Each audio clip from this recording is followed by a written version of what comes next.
ఆత్మీయ బంధుమిత్రులకు నమస్సుమాంజలులు.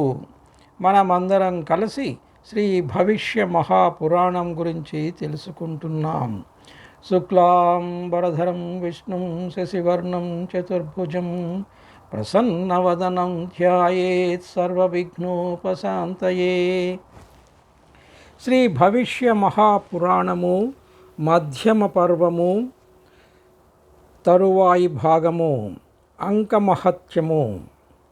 ఏకాక్షర మంత్రము బ్రహ్మరూపము, రెండక్షరములు గలది ప్రకృతి రూపము. నవాక్షర మంత్రము భైరవము, 10 అక్షరములు జనార్దనము. 11 అక్షరముల మంత్రము రుద్రస్వరూపము. 12 అక్షర మంత్రము సూర్యరూపము. 13 అక్షరములు కలది భూతరూపము. 14 అక్షరములు కలది మనుస్వరూపము. 15 అక్షరములైన తిథి రూపము. 16 అక్షరములు కలది కళాత్మకము. 17 వాయురూపము. 18 అక్షరములైన పురాణ రూపము. 19 అక్షరములు కలది చంద్రరూపము. 20 అక్షరములైన నారాయణ స్వరూపము. 21 అయిన జ్యోతిర్మయము. 22 అయినచో కేశవార్చన రూపము. 23 అయినచో నక్షత్ర రూపము. 24 అక్షరముల మంత్రమైనచో తానకము. 25 అయిన తీర్థముల స్వరూపము. 26 అయిన త్రయంబక రూపము. 28 అయిన కుబేర రూపము. 29 అయిన సరస్వతి. 30 అయిన శివస్వరూపము. 31 అయిన పాతాళ రూపము. 32 అయిన నహోరాత్ర రూపము. 34 అయిన గంగానది. 35 అయిన గంగాంతము అనగా గంగా సాగర సంగమము. నిండుగా 100 అక్షరములైన దివాకర రూపము. సహస్రాక్షర రూపమైన శివరూపము. 10,000 అక్షరములైన గ్రంథ సంఖ్య అని అనుకోవలెను. మేరువు. 1,00,000 అయిన బ్రహ్మరూపము. 1,00,000 అయిన నారాయణ దేవతా రూపము. శారదా లిపిమాతృక ప్రకృతి రూపము. అది శుద్ధ బ్రహ్మస్వరూపము. నిత్యము. జ్ఞానరూపము. శుచి అయినను అశుచి అయినను ఏ చోట నదియుండునో అది క్షణములో బ్రహ్మమయమగునని మనువు చెప్పినారు. అంతర్వేది బహిర్వేది విమర్శనము. బ్రహ్మ ఒకానొక యుగమున తెలిపిన విషయము ఇట్లున్నది.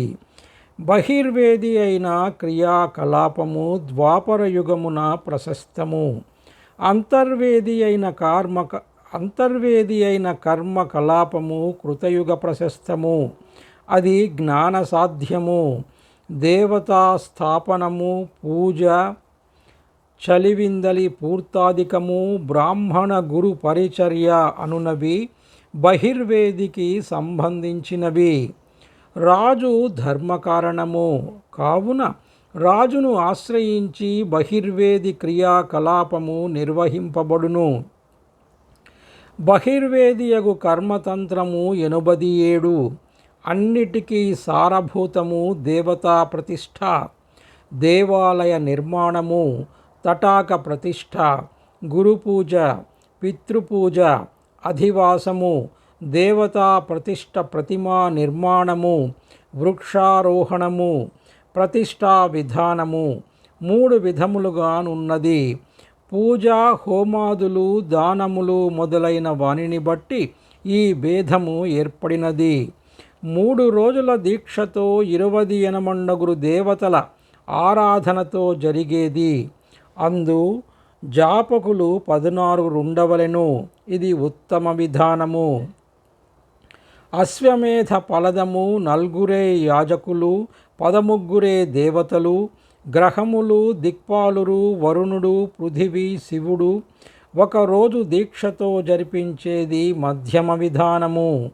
గణేశ, గ్రహ, దిక్పాల, వరుణ, శివ దేవతాకము, కనిష్ట విధానము. వాపీకూప తటాక ప్రతిష్టలలో విశేషము. వర్షాకాలములో వీని యందు నీరున్నచో అగ్నిష్టోమ ఫలము కల్గును. శరదృతువున ఉందున్నచో యజ్ఞతీర్థము కంటే ఉత్తమ ఫలము ఒసగును. ఎండాకాలమున నున్న స్వర్గమును సంగును. తనతో ఏకోత్తర శత కులములు వాపీ కూపాది ప్రతిష్టలచే ఉద్ధరింపబడును. ఏకోత్తర శతము అనగా లెక్క ఈ క్రింది విధముగా నీయబడినది. పితృవంశంలో 7 తరాలు, మాతృవంశంలో 7 తరాలు కలిపి 14 తరాలు. పితృకులంలో పైన 20, మాతృకులంలో పైన 20. భార్య వంక పితృవర్గము 5, భార్య వంక మాతృవర్గము 5. పితృమాతామహ వర్గము 5, మాతృమాతామహ వర్గము 5. గురువు యొక్క పితృవంశము 5, గురువు యొక్క మాతృవంశము 5. ఆచార్య కులము 2, రాజకులము 10, రాజమాతా మహాకులము 5. మొత్తము కలిపి 101. 21 వంశముల లెక్క 21 తరాలు. పితృవర్గము 5 తరాలు, మాతృవర్గము 5 తరాలు, పితృమాతామహ వర్గము 2 తరాలు, మాతృమాతామహ వర్గము 2 తరాలు, గురు సంతాన వర్గము 2 తరాలు, యాదవ పితృమాతృవర్గము 2, సాత్వత పితృమాతృవర్గము 2, పరపక్షము 1 కలిపి 21 తరాలు. నీటి మీద గృహ నిర్మాణము చేయరాదు. చంద్రరశ్మి ప్రసారమున్న నీరు అమృతోపమము. తీరముననున్న చెట్లు లతల నుండి పువ్వులు ఎంతకాలము నీటబడునో అంతకాలము ఆ ప్రతిష్ఠ చేసినవాడు స్వర్గమునందుండును. శివలింగము సరి అయిన చోట నున్నను లేకపోయినను దానిని కదల్పరాదు. కదల్చిన రౌరవ నరకమందును. నగర గ్రామములకు నాశము కలిగినప్పుడు, స్థానభ్రంశము తటస్థించినప్పుడు రాజ్యాది విప్లవమునందును పునఃప్రతిష్ఠ చేయవచ్చును. మోదుగా, కేసరము, హరివృక్షము, విప్ప చెట్టు, కింసుకము అను చెట్లను కదపరాదు. దేవాలయమునందు, బ్రాహ్మణ సమాజమందు, రాజద్వారమందు 4 దారులు కలియుచోట పుష్కరిణి త్రవ్వింపవలయును. దక్షిణపు దిక్కున స్వోపయోగమునకు పుష్కరిణి త్రవ్వింపరాదు. పడమట దశ పుష్ట కలిగించును. బహిర్వేది క్రియాకలాపము ద్వాపరయుగమునకు సంబంధించి ప్రశంసింపబడినది. కావునను ద్వాపరమున పురాణవచన జరుగుటను బట్టి అప్పటి రాజవంశాలైన యాదవ సాత్వత వంశాలను వ్యాసులు ఇందులో చేర్చిరని తోచుచున్నది. ఇది తక్కిన యుగాలలోని రాజవంశాలకు ఉపలక్షణముగా గ్రహించవలెను. ఉత్తర దిశ సర్వకామదము. పుష్కరిణియందు యాపము, శ్రీపర్ణి, చండ్ర, ఉసిరిక కర్రలతో చేసిన ప్రశస్తము. అది 16 హస్తముల పొడవు ఉండవలెను. రత్నాదులతో అది ప్రతిష్ఠింపవలయును. నూతిలో 4 హస్తముల ప్రమాణము గల స్తంభము ప్రశస్తము.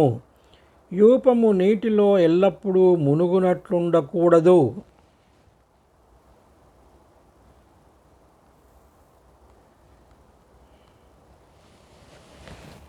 ఇంతటితో శ్రీ భవిష్య మహాపురాణములో మధ్యమ పర్వములో తరువాయి భాగము సమాప్తము. సర్వే జనా సుఖినో భవంతు. స్వస్తి. ఓం శ్రీమాత్రే నమః.